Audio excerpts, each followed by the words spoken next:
Hi good morning दोस्तों, कैसे हैं आप सब। आई होप आप लोग बहुत अच्छे होंगे और आपकी पढ़ाई भी अच्छी चल रही होगी। आ जाइए सभी लोग और एक बार कमेंट बॉक्स में हाय हेलो लिख देंगे, जिससे कि आपकी अटेंडेंस मार्क हो जाएगी। Good morning Guddu, Radhe Radhe. Good morning Zoya, good morning Anjali, good morning Pooja, good morning करिश्मा।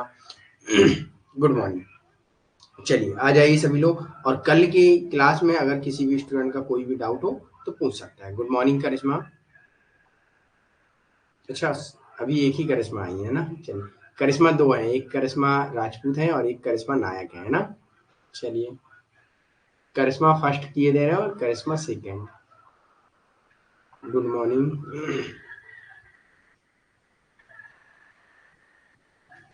यस, जय श्री कृष्णा करिश्मा।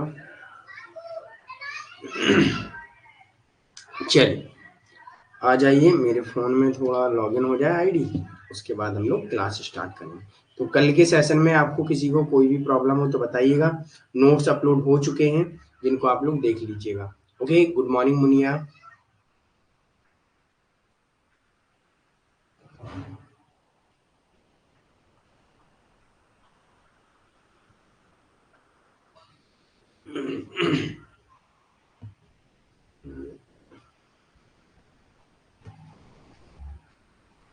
चलिए स्टार्ट करते हैं हम लोग आज के सेशन को। Welcome to session, welcome to filler form. मैं अतुल कुमार आप सबका आज के सेशन में स्वागत करता हूं। और जैसा कि आप सबको पता है कि आज हम लोगों का तीसरा पार्ट जो होगा भाग 3 होगा अप्रोचेस के बारे में, और जिसमें हम लोगों ने कई अप्रोच के बारे में पढ़ा था। जैसे कि हम लोगों ने इंट्रोडक्शन देख ही लिया था, विकास कैसे हुआ वो भी देख लिया था, और कंपैरेटिव पॉलिटिक्स क्या है इसके बारे में भी हम लोगों ने देख लिया था। गुड मॉर्निंग सामा हुसैन।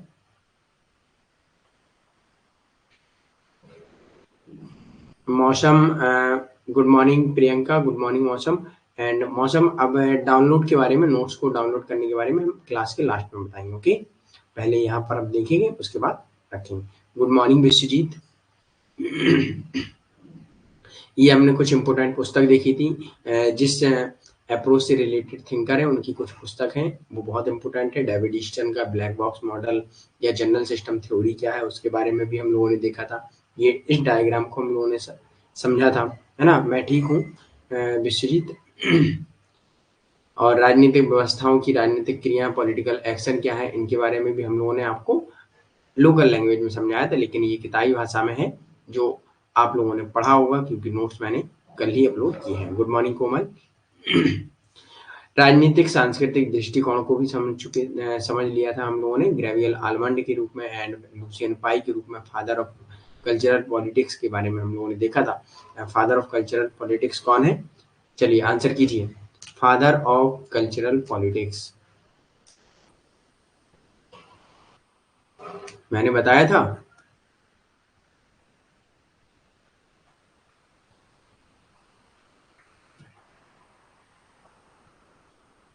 चलिए बताइए, आंसर कीजिए भाई। Yes, very good Anjali, Lucian Pye. Lucian Pye की पुस्तक के बारे में भी हमने आपको बताया था। ओके, याद रखिएगा। Yes, very good very good. चलिए, पॉलिटिकल इकोनॉमी भी हमने देख ली थी, इसका विकास कैसे हुआ इसके बारे में भी हम लोगों ने देख लिया था। डेविड रिकार्डो के बारे में भी देख लिया था। अब हम लोगों को आज के सेशन में हम लोगों को समझना है न्यू इंस्टीट्यूशनल अप्रोच क्या है। जैसा कि आपको नाम से पता है, एक नया संस्थागत दृष्टिकोण। हम लोगों ने जो पुराना संस्थागत दृष्टिकोण पढ़ा था इंस्टीट्यूशनल अप्रोच, तो उसमें क्या कहा गया था? चलिए बताइए, इंस्टीट्यूशनल अप्रोच में क्या कहा गया था? इंस्टीट्यूशनल अप्रोच के अनुसार हम लोग एक राज्य को या एक किसी अन्य राज्य के पॉलिटिकल सिस्टम को समझने के लिए हमें किन किन चीजों का अध्ययन करना आवश्यक है, according to institutional approach, not new institutional approach. Okay, चलिए आंसर कीजिए।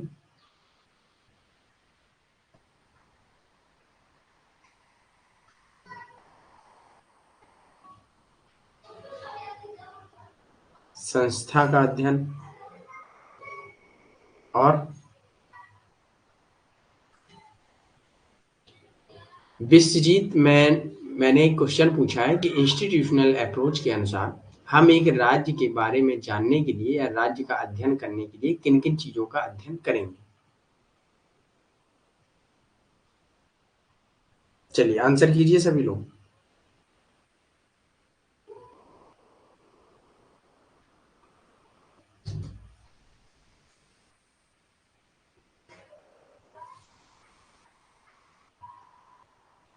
संस्था का अध्ययन से न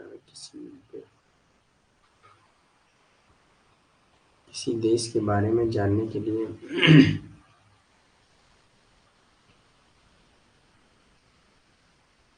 देखिए प्रियंका, अगर आपने पहली क्लास देखी होगी देखिए विश्वजीत वहाँ लोगों का अध्ययन नहीं करेंगे, ओके?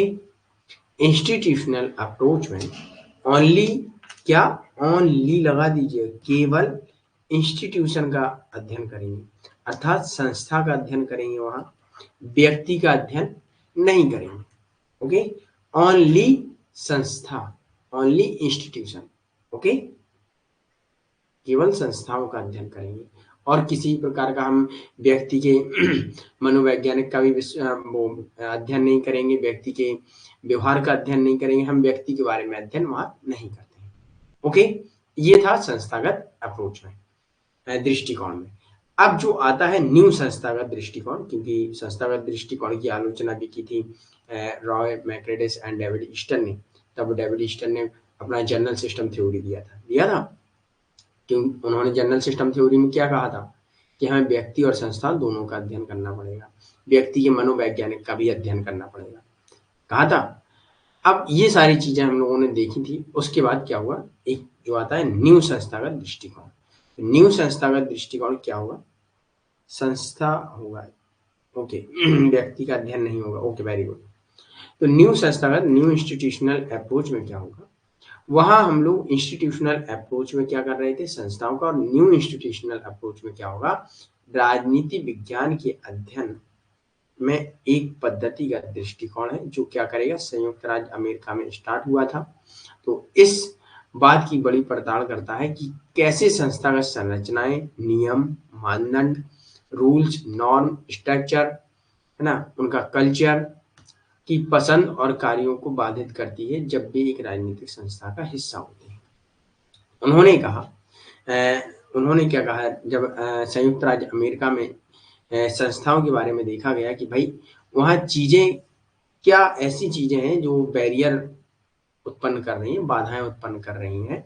तो उन्होंने कहा कि भाई जो एक संस्था है उसके हम लोगों ने इंस्टीट्यूशन का, तो एक इंस्टीट्यूशन का स्ट्रक्चर होता है उसका तो अध्ययन कर लिया, लेकिन जो उसमें बाधाएं समस्याएं आ रही हैं वो कहाँ से आ रही हैं और क्यों आ रही हैं।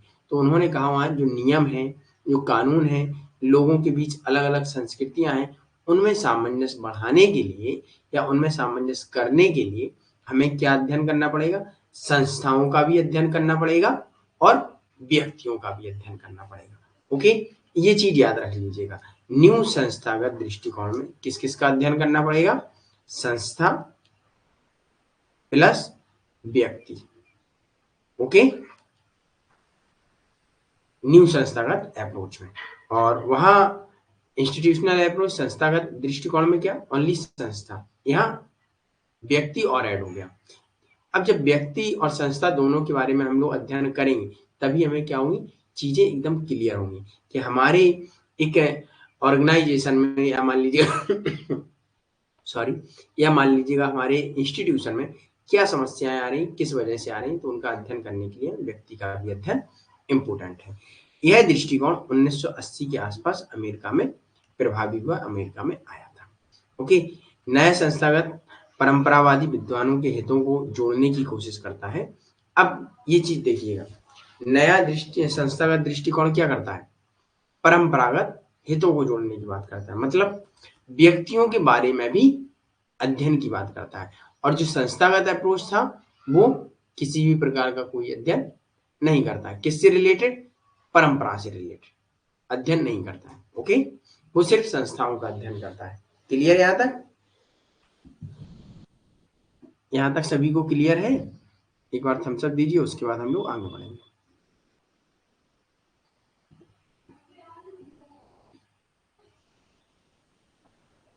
Okay very good. Priyanka, Muniya, करिश्मा,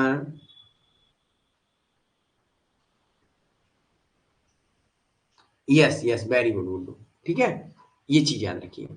अगला पॉइंट ये नोट कर लीजिएगा, बहुत इंपॉर्टेंट है। अब न्यू संस्थागत अप्रोच क्या बात करता है, ये परंपराओं को या परंपरावादी जो विद्वान हैं उनको भी थोड़ा अपने साथ जोड़ने की बात करता है कि भाई जब जोड़ के चलेंगे तो हम लोग अच्छे से बढ़ेंगे, है ना। कुछ परंपराओं को लेकर, कुछ मॉडल लेकर, मतलब संस्थाओं और व्यक्ति दोनों का अध्ययन करके। ओके, जिन्होंने ये बिहेवियरलिज्म जो थिंकर हैं अर्थात व्यवहारवादी विद्वानों के साथ औपचारिक संस्थागत नियमों, संरचनाओं का अध्ययन करने पर ध्यान केंद्रित किया, जिन्होंने व्यक्तिगत राजनीतिक अभिनेताओं की कार्यों की जांच की है। ओके, तो ये लोग औपचारिक फॉर्मल तरीके से भी अध्ययन करते हैं और अनौपचारिक दोनों। ओके, याद रखिएगा। अगला पॉइंट है, इस दृष्टिकोण के थिंकरों का मानना था कि व्यवहार पर संस्थागत बाधाओं की जांच किए बिना व्यक्तिगत राजनीतिक व्यवहार का अध्ययन राजनीतिक वास्तविकता की एक विषम समझ है कि जब तक हम संस्था में बाधाओं की जांच नहीं करेंगे तब तक हम व्यक्तियों का क्या व्यवहार है राजनीति में उसको हम नहीं समझ सकते हैं। ओके, इसीलिए हमें संस्थाओं के व्यवहार एवं व्यक्ति के व्यवहार दोनों का हमें अध्ययन करना पड़ेगा। ओके, और यहाँ से कभी कभी क्वेश्चन बनता है नव संस्थागतवाद एक कैसा दृष्टिकोण है, तो उत्तर व्यवहारवाद दृष्टिकोण है। ओके, याद रखिएगा। क्लियर। अगला पॉइंट है, अमेरिकी राजनीतिक विचारक जेम्स जी मार्च और नॉर्वे के वैज्ञानिक हैं जॉन पी ऑलसेन। ओके, ये दो बहुत इंपॉर्टेंट थिंकर है, इनको आप लोग याद रखिएगा, ठीक है। James G March and John P Olsen. Okay, ये दो थिंकर हैं, नव संस्थागत सिद्धांत दृष्टिकोण से संबंधित है, ठीक है। इनकी कुछ इंपोर्टेंट पुस्तक हैं, the new institutionalism organization factor in political life 1984, and अगला है रीडिस्कवरिंग इंस्टीट्यूशन, दोबारा से डिस्कवर किया इन लोगों ने संस्थाओं को, the organization basic of politics 1989 में, और अगली पुस्तक है डेमोक्रेटिक गवर्नेंस। ये तीन पुस्तक इनकी बहुत इंपॉर्टेंट है, ये आपको याद रखनी है। ओके, क्लियर यहाँ तक। न्यू संस्थागत दृष्टिकोण क्या है इसके बारे में आपने समझ लिया है। अब इनकी कुछ तीन शाखाएं क्या है कि तर्क संगत विकल्प संस्थागतवाद हो, समाजशास्त्रीय भी हो, ऐतिहासिक हो, मतलब सब कुछ साथ में लेके चलेंगे। तार्किक भी होगा, एक रैशनैलिटी भी होगी, सोशियोलॉजिकल भी होगा, हिस्टोरिकल भी होगा, सब चीजें होंगी। ओके, न्यू संस्थागतवाद, यह संस्थागत वाद के सभी सूत्रों, सामाजिक प्रक्रियाओं के परमाणुवादी खातों की एक आम आलोचना साझा करता है। सभी की आलोचनाओं में से जो अच्छा निकलता है उसको ये लोग ले लेते हैं। राजनीतिक विज्ञान में व्यवहारवाद और नव संस्थागतवाद के बीच अंतर यह है कि ये परमाणु अभिनेताओं पर ध्यान केंद्रित करता है और उत्तरार्ध में संस्थागत रूप में स्थित अभिनेताओं पर ध्यान केंद्रित करता है। जो संस्थागत इंस्टीट्यूशनल अप्रोच में जो अभिनेता थे उन पर ध्यान केंद्रित करता है, और पूर्व में परमाणु अभिनेता अर्थात ये मान लीजिएगा जैसे कि जैसे जैसे विश्व बढ़ रहा है आगे की वो उन बातों पर भी ध्यान देते हैं और पीछे के भी जो ऐतिहासिक है हिस्टोरिकल उस पर भी ध्यान देते हैं। Okay, clear. सर यहाँ से क्यों कैसे आया, क्या कैसे आया, न्यू संस्थागत अप्रोच है ना। देखिए न्यू संस्थागत अप्रोच कैसे आया, जैसे इंस्टीट्यूशनल अप्रोच पढ़ा था हम लोगों ने, तो उन्होंने क्या बात की थी कि हम संस्था का अध्ययन करेंगे और समाज को समझ लेंगे, राइट। उसके बाद आता है David Easton, general system theory. इन्होंने कहा व्यक्ति का अध्ययन करना है हमें और वातावरण का अध्ययन करना है, संस्थाओं का अकेला अध्ययन नहीं करना है। तो इन्होंने संस्थाओं को छोड़ दिया, इन्होंने कहा व्यक्ति का अध्ययन करेंगे। तो जब इन्होंने दूसरा एकदम अलग से उठा लिया टॉपिक, है ना। अब न्यू संस्थागत अप्रोच आया, भाई समस्याएं हैं। अब जैसे मान लीजिएगा कभी भी हम राजनीति के बारे में पढ़ेंगे, हम व्यक्ति के बारे में तो पढ़ेंगे नहीं अकेला, ना संस्था के बारे में, क्योंकि उनसे सारा तोड़ नहीं निकलेगा। अगर हम व्यक्ति के बारे में पढ़ेंगे तो व्यक्ति की समस्याएं समझ पाएंगे, संस्था के बारे में पढ़ेंगे तो संस्थाओं की समस्या पढ़ेंगे। निकाल पाएंगे। ओके, अब ऐसे ही एक दृष्टिकोण आया जो न्यू संस्थागत दृष्टिकोण है। इसमें क्या है कि हम संस्थाओं का भी अध्ययन करेंगे, व्यक्ति का भी अध्ययन करेंगे, जिससे कि क्या होगा, पॉलिटिकल सिस्टम बेटर होगा और इसमें लोगों की भी समस्याओं का समाधान होगा, शासन प्रशासन का भी समस्याओं का समाधान होगा। ओके, कि शासन प्रशासन में क्या है, जो कमियां हैं, जो बाधाएं आ रही, जो भी प्रॉब्लम्स आ रही, वो कैसे आ रही, क्यों आ रही, क्योंकि हर कल्चर के लोग हैं उसमें और उनके बीच हमें सामंजस्य कैसे लाना है। जैसे मान लीजिएगा आर्मी होती है, आर्मी में हर कल्चर के लोग जाते हैं, छोटे बड़े भी जाते हैं, काले गोरे भी जाते हैं, हिंदू धर्म, ईसाई धर्म, मुस्लिम धर्म, सारे धर्मों के लोग जाते हैं। अब उनमें सामंजस्य कैसे लाया जाए, तो उसके लिए उनके डिसिप्लिन होते हैं। जब हम लोग संस्था और लोगों के बारे में अध्ययन करेंगे तभी हम लोग एक सामंजस्य ला सकते हैं। ओके,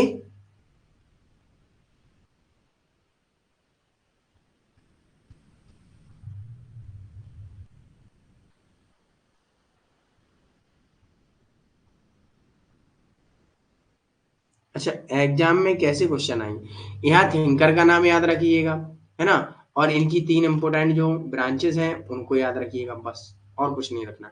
और इसमें एक चीज याद रखिएगा कि इसमें किसका अध्ययन किया जाता है, व्यक्ति और संस्था दोनों का, और ये लोग परंपरागत दृष्टिकोण से जोड़ने की कोशिश करते हैं। ओके, हम्म, अब किसका है सर, जो लिखा है वो बहुत ही छोटा लेटर है, दिखता नहीं है।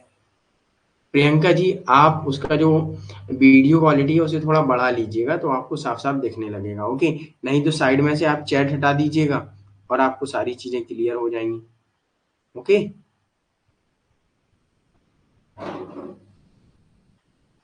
हम्म, इसमें सभी चीजों का अध्ययन करेंगे तभी सारी चीजों के बारे में जान पाएंगे। यस, नव संस्थान, चलिए क्लियर है यहाँ तक।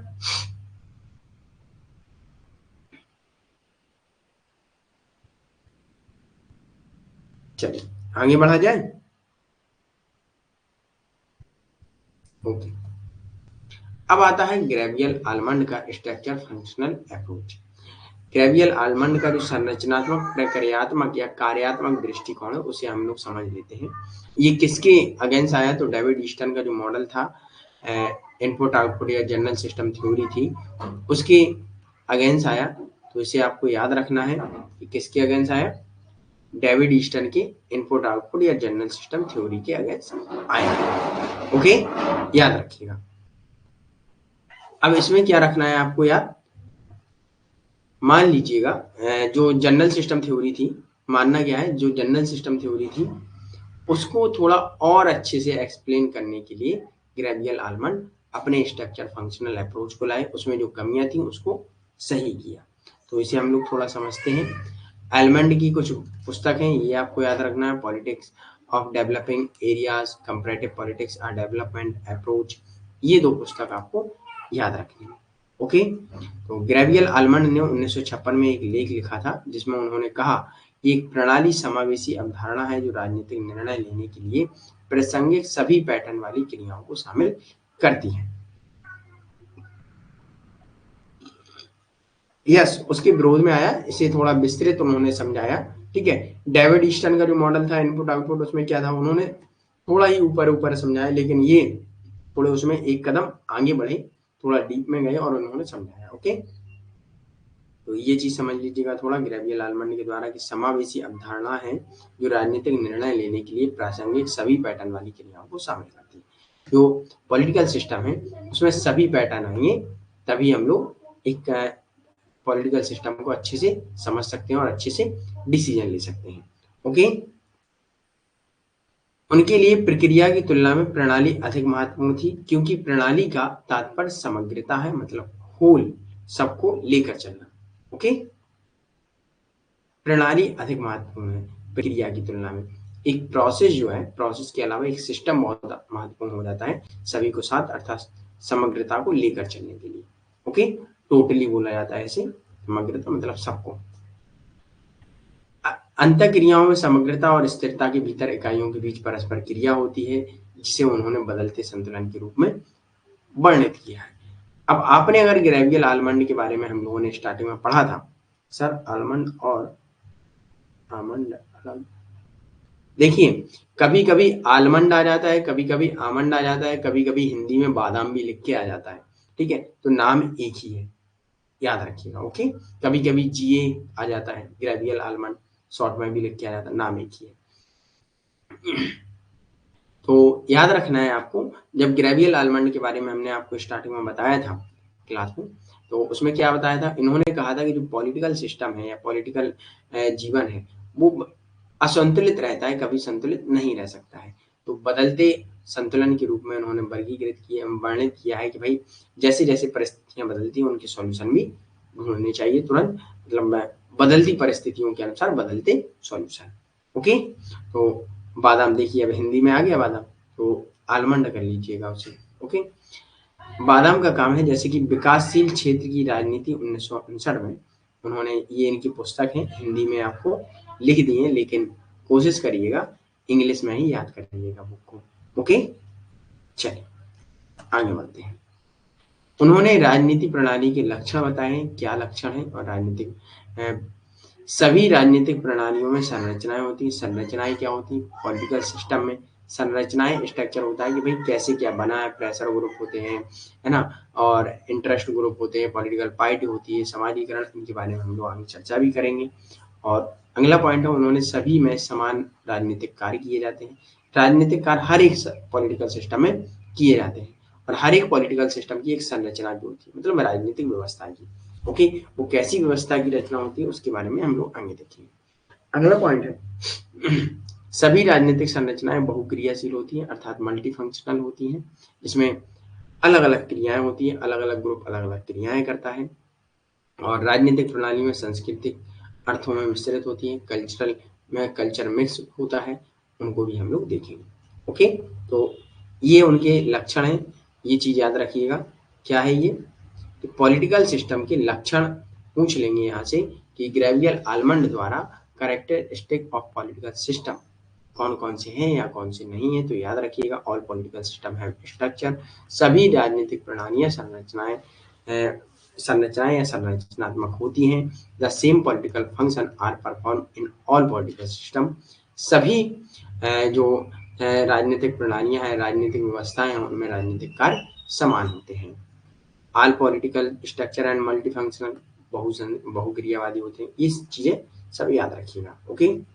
नहीं नहीं, चार तरह के हैं, 1 2 3 4, ये हटा दीजिएगा, ये बात ये कह रहा है, ठीक है? The same political function are perform in all political system, okay? 4 प्रकार के हैं। चलिए आगे आते हैं। राजनीतिक व्यवस्था का विकास क्या है? राजनीतिक व्यवस्था का विकास कैसे हुआ, ये भी हम लोग जान लेते हैं। बादाम नहीं, उसे आलमंड कहते हैं, कभी कभी हिंदी ट्रांसलेट में बादाम आ जाता है, आलमंड मीन्स बादाम होता है, ठीक है? वो ट्रांसफर हो जाता है, वो ट्रांसलेट हो जाता है, ओके? तो आलमंड नाम है उनका।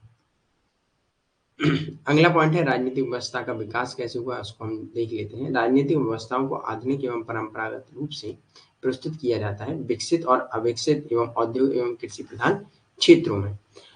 अब जैसे मान लीजिएगा सॉरी, मान लीजिएगा अमेरिका है, एक मॉडर्न है, परंपरागत भारत भी है, अविकसित थोड़ा बहुत युगांडा, साउथ अफ्रीका के देश हैं, और औद्योगिक मान लीजिएगा आपका क्या है, चाइना में औद्योगिकीकरण अच्छी खासा चलता है, रूस में चलता है ना? कृषि प्रधान देश चाइना भी है, भारत भी है ना? तो ये सारे देशों के बारे में जब हम लोग अध्ययन करेंगे, तो कैसे करना है उसके बारे में ये बात करते हैं, राजनीतिक विकास कैसे हुआ।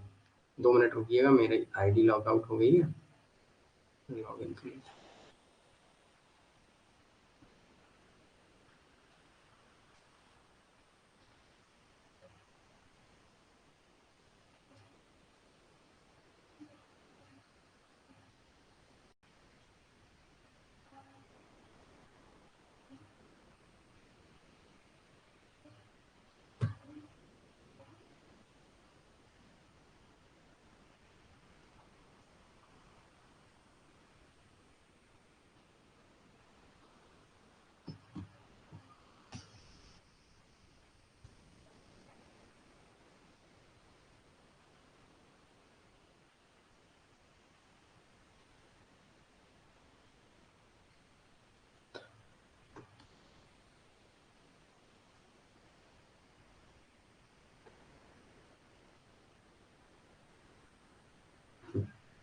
चल, तो यह चीजें आपको याद रखनी है।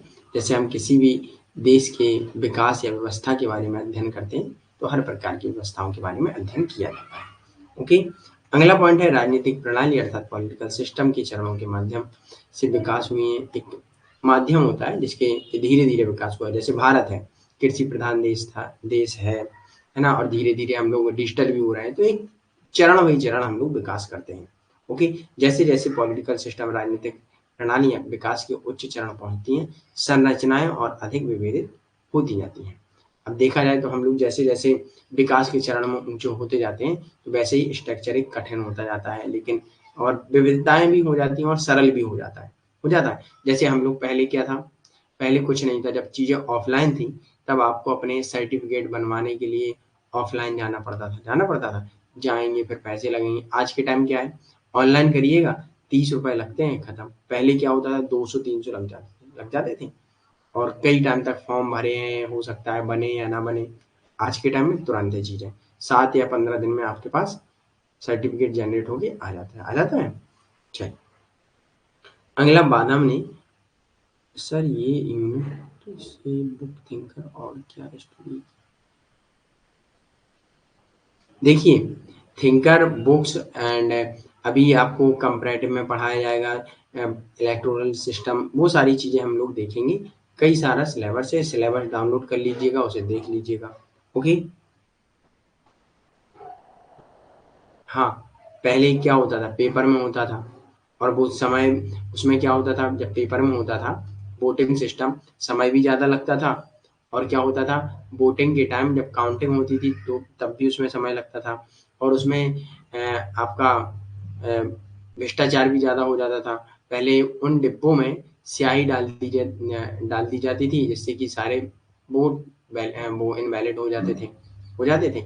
आज के टाइम में मशीन है, और जल्दी से वोटिंग काउंटिंग भी हो जाती है, वोटिंग भी हो जाती है, सब कुछ हो जाता है। तो एक संरचनाएं एकदम स्ट्रक्चर सरल भी होता है, थोड़ा अंतर भी आता है। क्लियर? चलिए, आलमंड ने उन्हें आदिम, पारंपरिक, संक्रमणकालीन और मॉडर्न सिस्टम में विभाजित किया। तो आगे हम लोग देखेंगे उन्होंने जो विकास के चरण हैं, प्राचीन, पारंपरिक, संक्रमणकालीन, जैसे कि कल्चरल के रूप में भारत को देख लेते हैं हम लोग, और मॉडर्न सिस्टम, इन सब के बारे में उन्होंने विभाजित किया एक पॉलिटिकल सिस्टम को। ओके, यस, बूथ भी लूट लेते थे।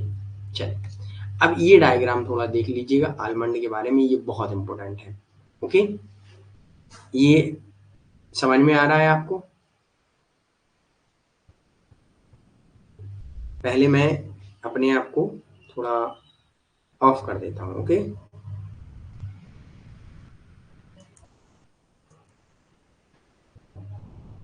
चलिए, अब क्लियर है आपको?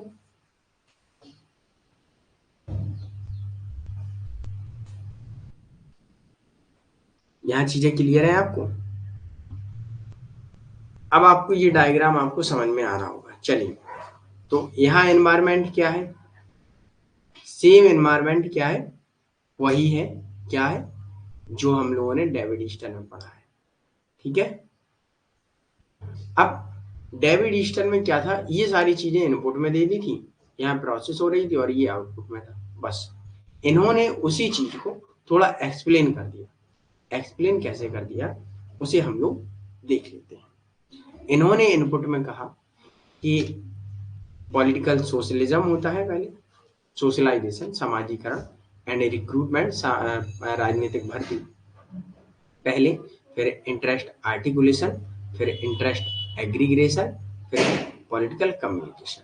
और ये चारों चरण आपको क्रम, क्रोनोलॉजिकल क्रम में आपको याद रखना है, कालक्रम में आपको याद रखना है कि पहले क्या होगा, समाजीकरण या भर्ती राजनीतिक, दूसरा आर्टिकुलेशन, तीसरा एग्रीगेशन, और चौथा कम्युनिकेशन, अर्थात संचार या संपर्क, हितों का एकीकरण और हितों का मान लीजिएगा हितों का समाजीकरण या सामूहिकीकरण, जो किसके द्वारा किया जाएगा, इंटरेस्ट ग्रुप या प्रेशर ग्रुप के द्वारा। तब इन्होंने बताया कि भाई जो समाजीकरण और पॉलिटिकल भर्ती होती है वो कहाँ से होती है और कैसे होती है। तो आपको पता होगा कि आपके परिवार में, राइट, आपके परिवार में क्या होता है, कोई जैसे मान लीजिएगा पापा आपके बीजेपी के हों, मम्मी आपकी कांग्रेस की हों, ठीक है, मान लेते हैं, मानने में कुछ नहीं जा रहा है ना। तो ये चीजें आपको याद रखनी है कि पापा आपके बीजेपी के हैं, तो कहीं ना कहीं आपको वहां से इंस्पिरेशन मिलेगी कि बीजेपी क्या काम कर रही है, कांग्रेस क्या काम कर रही है। ये इंस्पिरेशन आपको कहाँ से मिलेगी, आपके ऊपर ये प्रभाव कहाँ से पड़ेगा, आपकी फैमिली से पड़ेगा। आपके दोस्तों के बीच में बात होती है कि ये पार्टी अच्छी है, ये पार्टी की पॉलिसीज अच्छी हैं, ये अच्छा कर रही है, ये खराब कर रही है।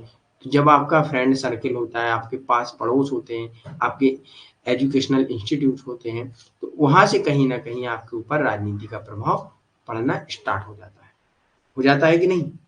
ये किस किस के साथ हुआ है किसी के साथ, चाय पे चर्चा, मतलब राजनीति पर चर्चा होती है, तब वहाँ डिस्कस होता है कि ये पार्टी बहुत अच्छा काम कर रही है, हमें इसको वोट देना चाहिए। तो वहां से आपकी क्या होती है, एक राजनीतिक भर्ती होती है।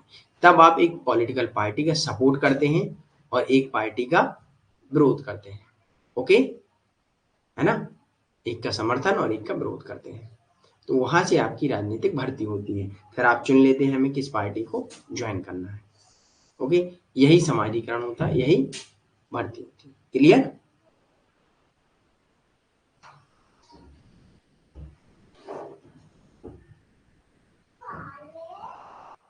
यहां तक क्लियर हुआ?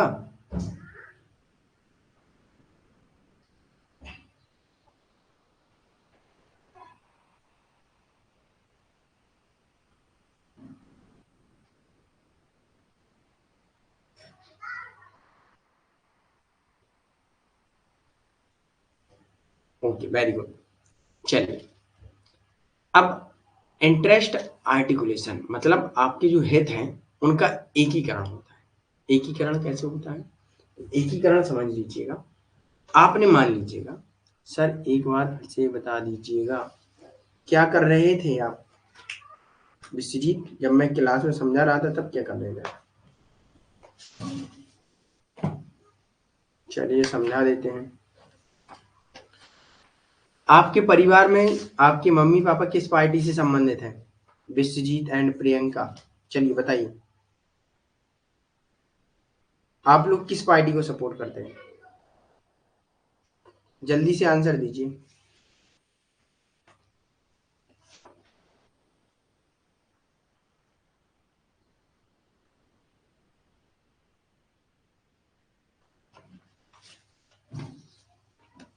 समझ नहीं आया तो अब हम समझा तो रहे हैं भाई। ये तो बताइए प्रियंका कि आप लोग किस पार्टी का समर्थन करते हैं, फिर हम आपको और सिंपल भाषा में समझाएं, है ना। आप बताइए किस पार्टी को समर्थन करते हैं, समाजवादी विचारधारा। ओके, तो क्यों करते हैं आप, ये भी बताइए।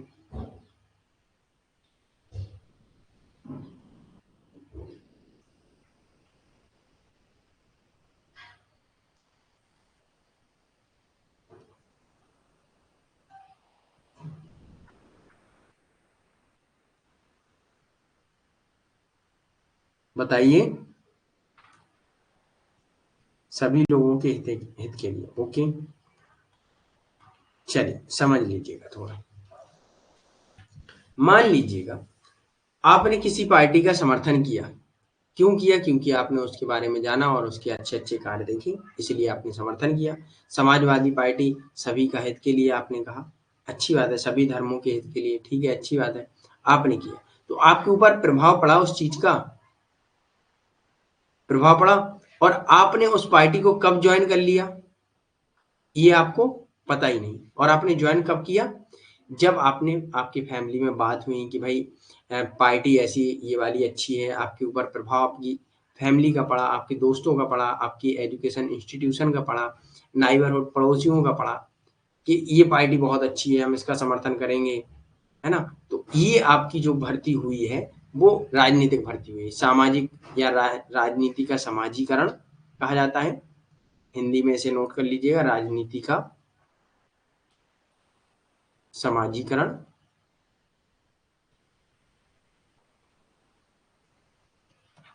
या भर्ती। तो व्यक्तियों की भर्ती कहाँ से होती है राजनीति में, वो किसका प्रभाव पड़ता है, फैमिली का, फ्रेंड्स का, इंस्टीट्यूशन का एंड पड़ोसियों का। ओके, तब आप लोग एक पार्टी का सपोर्ट करते हैं। क्लियर यहाँ तक? विश्वजीत एंड साक्षी, प्रियंका, आप लोगों को समझ में आया? अच्छा, प्रियंका और विश्वजीत समझ में आया?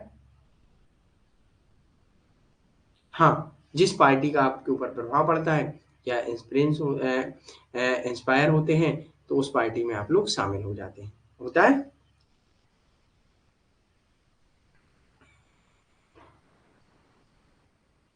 यस, एनवायरनमेंट में आकर भी इफेक्ट होता है पर्यावरण, लेकिन एनवायरनमेंट, हाँ, ये जनता है, ठीक है।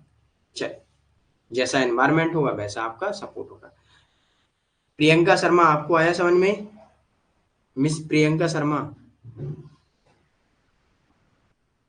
प्रिया शर्मा सॉरी, समझ में आया कि नहीं भाई?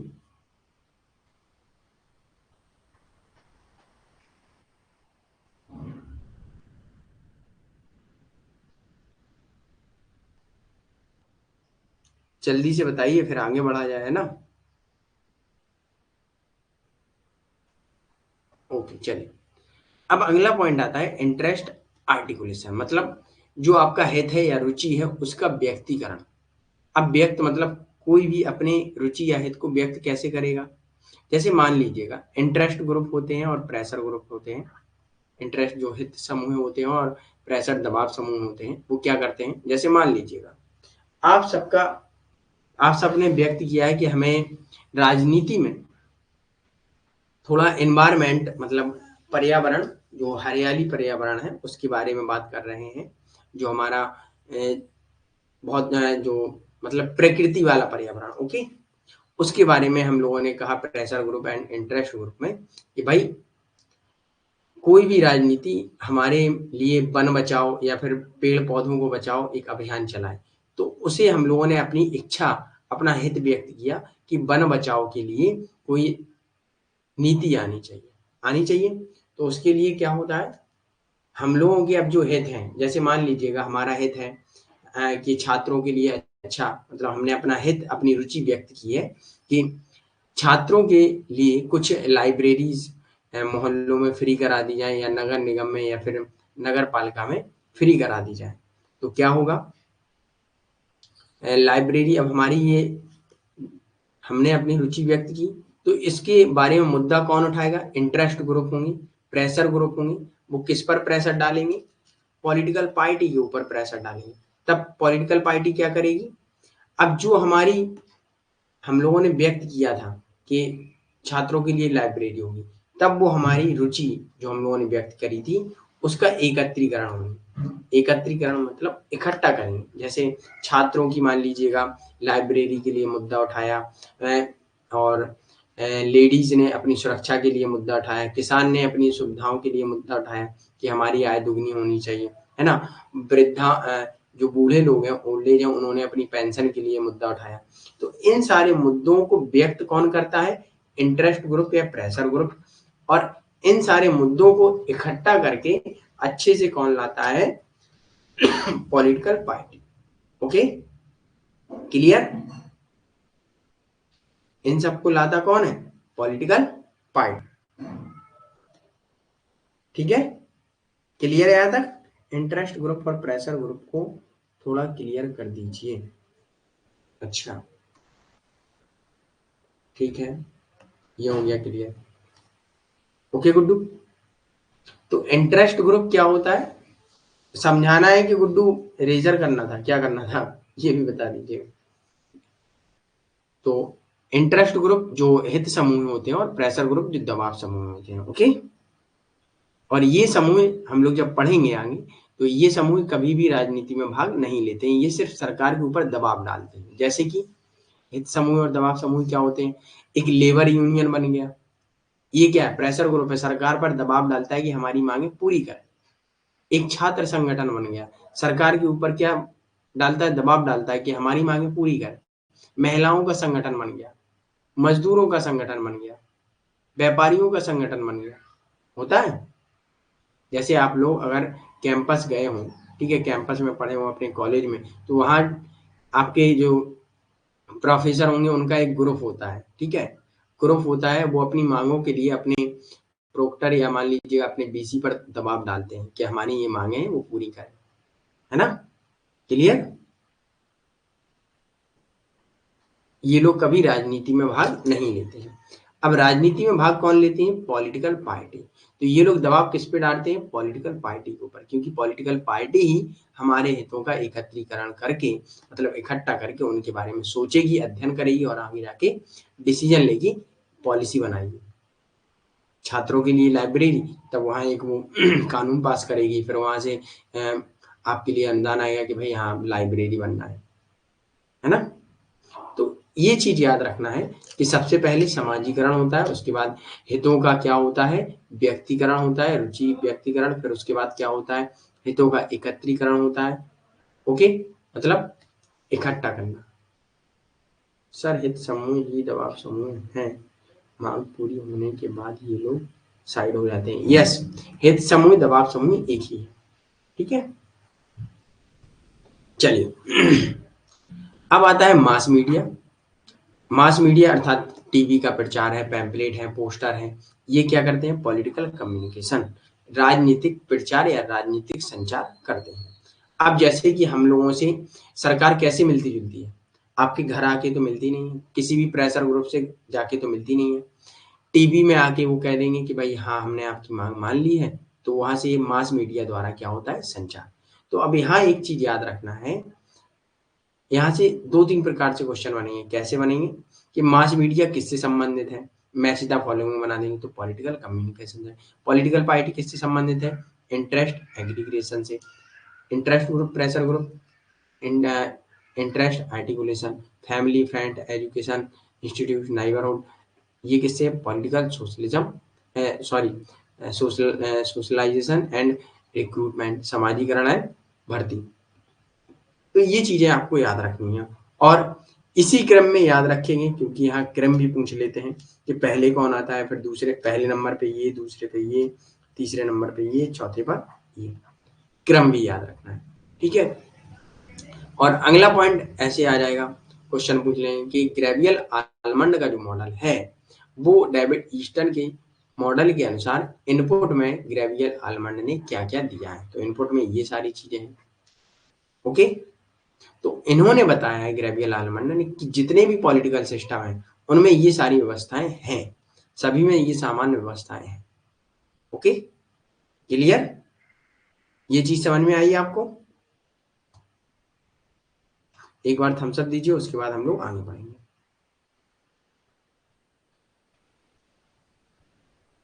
चलिए, ओके, वेरी गुड। अब पॉलिटिकल सिस्टम क्या है? जो भी हमारे हितों की मांग होगी, हितों की व्यक्तिकरण होगा और पॉलिटिकल कम्युनिकेशन होगा और सामाजिक भर्ती होगी, तो वो क्या कहा जाएगा? राजनीति, अर्थात आपकी जो पार्लियामेंट है वहाँ चीजें सारी डिस्कस होंगी कि आपके लिए क्या कानून बनने चाहिए, क्या होना चाहिए, क्या नहीं होना चाहिए। ये आपका प्रोसेस अर्थात ब्लैक बॉक्स है ना। लेकिन इनके मॉडल को हम लोग ब्लैक बॉक्स नहीं कहते हैं, इनका model functional, structural and functional, संरचनात्मक, प्रक्रियात्मक या कार्यात्मक, ओके, पॉलिटिकल सिस्टम में। फिर उसके बाद आउटपुट में इनका क्या आता है? Rule making, rule application, rule adjudication, ठीक है, legislature, executive and judiciary. Rule making कौन करता है? रूल अप्लाई कौन करता है? रूल के लिए न्याय कौन करता है? तो ये सारी चीजें आपकी आउटपुट में आती हैं, ये सारी चीजें याद रखिएगा, ओके, क्लियर है यहाँ तक? यस। ये इनका एनवायरमेंट है जो जनता है, ओके। ये डायग्राम आप सबको क्लियर हो गया? इसे स्क्रीनशॉट ले लीजिएगा, नहीं तो इसका आप लोग बना लीजिएगा, ओके, नहीं तो मैंने आपको नोट्स अपलोड कर दिए हैं तो वहां से आप लोग एकदम कॉपी पेस्ट कर लीजिएगा, ठीक है। चलिए, यहाँ तक क्लियर है सभी को? एक बार थम्स अप दीजिए और उसके बाद हम लोग आगे बढ़ेंगे। Okay, very good. इसे एक कानून से पारित होकर निकलेगा, फिर एनवायरमेंट में लागू होगा, यस, ओके, वेरी गुड। चलिए, मुनिया एंड प्रिया शर्मा, आप दोनों को समझ में आया? एंड मौसम, आपको समझ में आया? देखिए बता दीजिएगा, है ना, क्लास में, क्योंकि यहाँ लाइव क्लास है ना? यहाँ तो हम आपको बता देंगे। आप फिर डाउट सेशन में पूछेंगे, वहाँ आप लिखेंगे कुछ, हम समझेंगे कुछ, तो वहाँ चीज़ें क्लियर नहीं हो पाती, है ना? रूल मेकिंग, करिश्मा, रूल मेकिंग वही चीज़ें हैं जो जनता द्वारा, जैसे मान लीजिएगा छात्रों की माँग है कि हमारी फीस कम कर दी जाए, तो उन्होंने कानून बना दिया कि भई अब इनकी फीस कम हो जाएगी। विधायिका ये काम कर देगी, है ना? ये सारी चीज़ें रूल मेकिंग, नियम बनाना, फिर उनको अप्लाई करना, और अप्लाई करने के बाद उनके ऊपर थोड़ा न्याय कि भई ये रूल सही है या गलत है, ये सारी चीज़ें। ओके? Okay, very good. चलिए, आगे बढ़ा जाए। अब यहाँ चीज़ें हमने आपको लिख के बताई हैं, ठीक है? लिख के आपको दी हैं ताकि आप लोग पढ़ेंगे तो चीज़ें आपकी और क्लियर हो जाएँगी। वहाँ हमने आपको डायग्राम समझाया है, यहाँ आपको किताबी भाषा में लिख के मिल गया है। तो यहाँ चीज़ें आप लोग पढ़ लेंगे। अच्छा, सच-सच बताना, कल मैंने नोट्स अपलोड किए थे, कौन-कौन पढ़ के आया था? बताइए कौन-कौन पढ़ के आया था?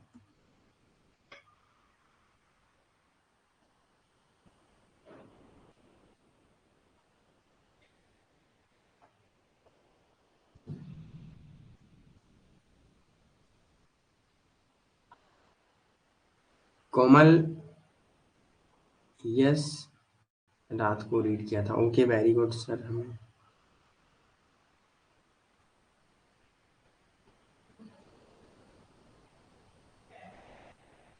यस अनिली, आउटपुट में आया।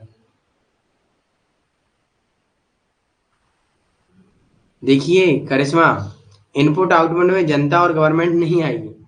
इनपुट में वो चीजें आती हैं, आप मांग करेंगे कि सरकार से मांग करेंगे।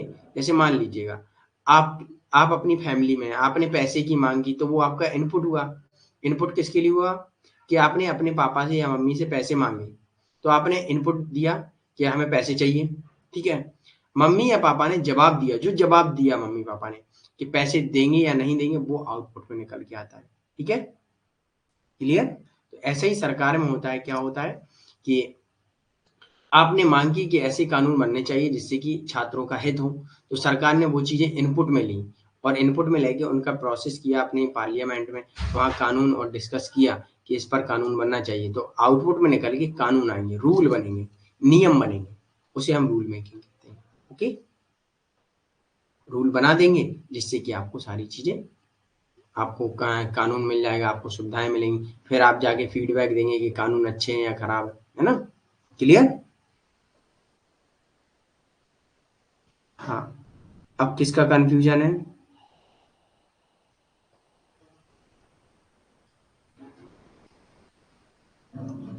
अ, पढ़े थे आज क्लास लेने के बाद वहाँ तक पढ़े, इसलिए कन्फ्यूज़न नहीं थे। Okay, very good. नोट्स कहाँ मिलेंगे? मिस प्रियंका शर्मा जी, नोट्स आपको कंटेंट में जाके आपको नोट्स का एक फ़ोल्डर होगा, उसमें सारे मिल जाएँगे, यूनिट वाइज़ नंबर भी पड़े हैं और वहाँ नोट्स भी हैं। ओके?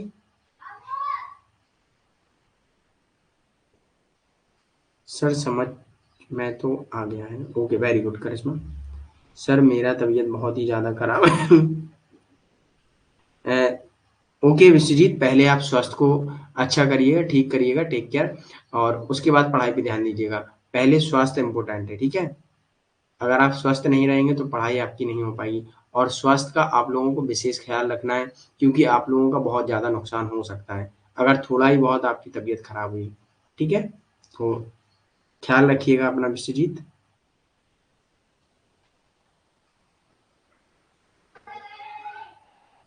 नोट्स कैसे बनाएँ करिश्मा? देखिए, नोट्स बनाने का सिंपल तरीका ये है, पहले हम लोग ये टॉपिक खत्म कर लें, ठीक है? समाजीकरण, इसे आप लोग थोड़ा पढ़ लीजिएगा, ठीक है? ये हमने आपको सिंपल भाषा में बताया। रुचि अभिव्यक्ति या मान लीजिएगा व्यक्तिकरण, ठीक है? उसके बाद रुचि एकत्रीकरण, ये सारी चीज़ें आप लोग देख लीजिएगा। राजनीतिक संचार, ओके?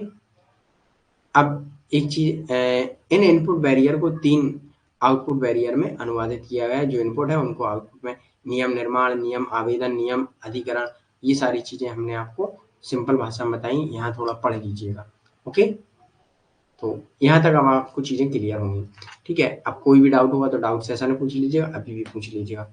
हाँ, अब आप कह रहे हैं नोट्स कैसे बनाएं सर, तो नोट्स का सिंपल सा तरीका है, आपको जो दिया जा रहा है नोट्स उसे प्रिंट करा लीजिएगा, नहीं तो क्लास में जो हमने आपको इम्पोर्टेंट बताया वो चीज़ें नोट करिएगा, ठीक है, सिंपल सा पॉइंट बाय पॉइंट, ताकि हम लोगों को लास्ट टाइम में एक ही दिन में 10 यूनिट रिवाइज करने होंगे, ठीक है, 2 या 3 दिन में, क्योंकि एग्जाम के टाइम, ठीक।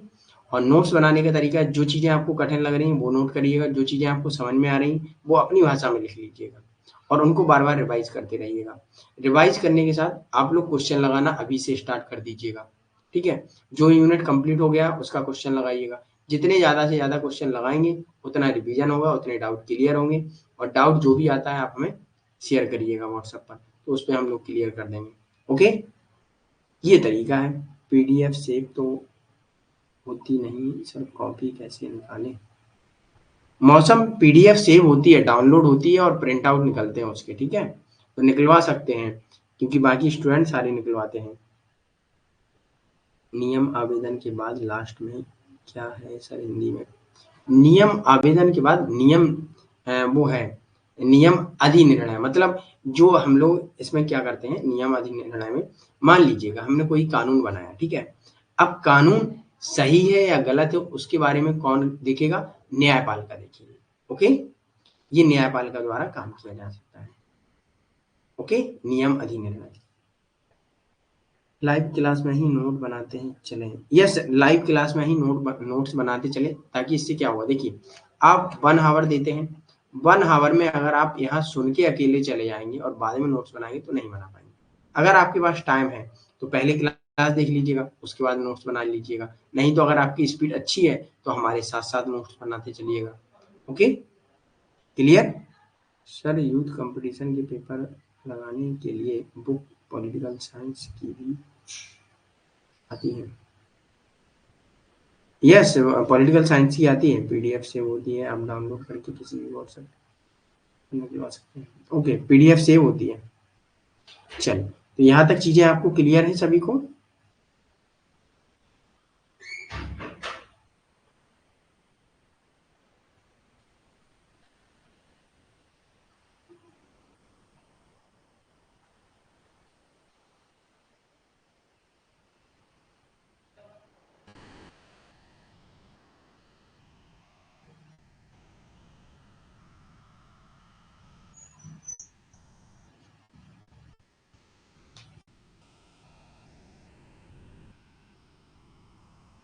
यहाँ तक चीजें क्लियर है ना? चलिए, तो अब किसी भी स्टूडेंट का अगर कोई भी डाउट हो तो आप हमें बताइएगा, उसके बाद हम लोग उस डाउट को लेंगे और सॉल्व करेंगे। Okay, okay, thank you, most welcome, thank you for today session watch and most welcome.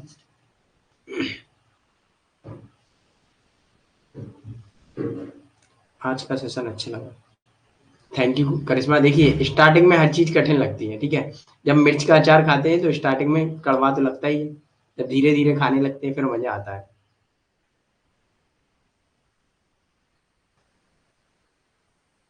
Competitive की कंपैरेटिव, देखिए प्रियंका जी, कंपैरेटिव के लिए लेने के लिए कोई बुक की आवश्यकता नहीं है, अगर आप ये नोट्स पढ़ लेंगे तो बहुत अच्छा है। इन नोट्स को जितना ज़्यादा आप रिवाइज करेंगे उतना ज़्यादा बेटर है आपके लिए, ठीक है, बस रिवाइज करते जाइएगा, रिवीजन भी हम ही कराएंगे, तो आपको ज़्यादा कंटेंट इकट्ठा करने की आवश्यकता नहीं है। आप इकट्ठा करेंगे तो आप पढ़ नहीं पाएंगे, क्योंकि इकट्ठा करने में टाइम लग जाएगा, और अब हम लोगों के पास इतना टाइम है नहीं, दिसंबर में एग्जाम है, ठीक है।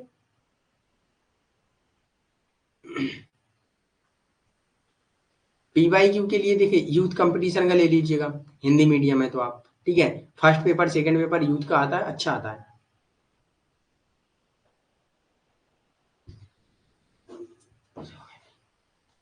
चीजें प्रैक्टिकली है लेकिन आपको समझना पड़ेगा, जब तक आप समझेंगे तब तक और मजा आएगा। ओके,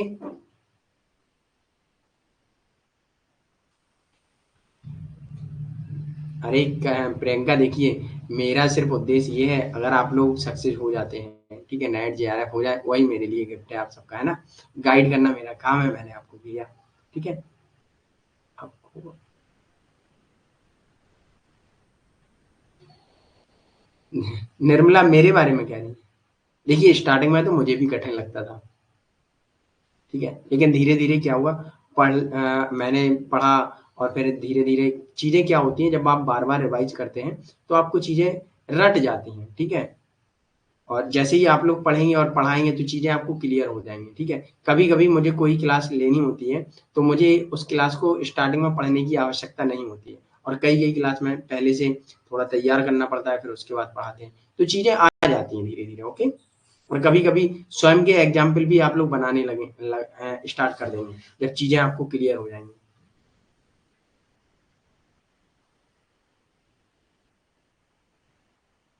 थैंक यू करिश्मा। कब आज जन्माष्टमी है कि कल है? लेकिन याद रखिएगा किसी प्रकार की कोई छुट्टी होगी नहीं जन्माष्टमी पर, ठीक है? चलिए, मेरे तरफ से सेशन समाप्त है। अब आप में से किसी भी स्टूडेंट का कोई डाउट हो तो पूछ सकते हैं।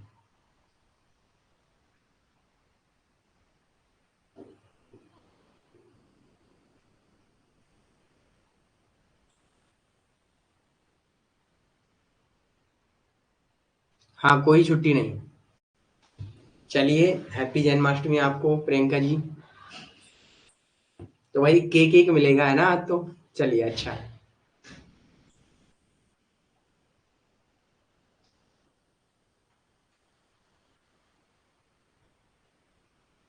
हाँ, देखिए दौड़ना तो आप लोगों को है, ठीक है? मैं आपको रास्ता बता सकता हूँ, चलना आपका काम है। चलिए, ओके, बाय-बाय, टेक केयर। ख्याल रखिएगा अपना और पढ़ते रहिएगा, स्वास्थ्य का विशेष ख्याल रखिएगा क्योंकि जैसे-जैसे एग्ज़ाम पास आएगा और आपके पास बीमारियाँ ज़रूर आएँगी, ठीक है? तो याद रखिएगा, स्वास्थ्य का विशेष ख्याल रखिएगा। शाम के हम लोग मिलेंगे 8 पीएम। Okay, thank you.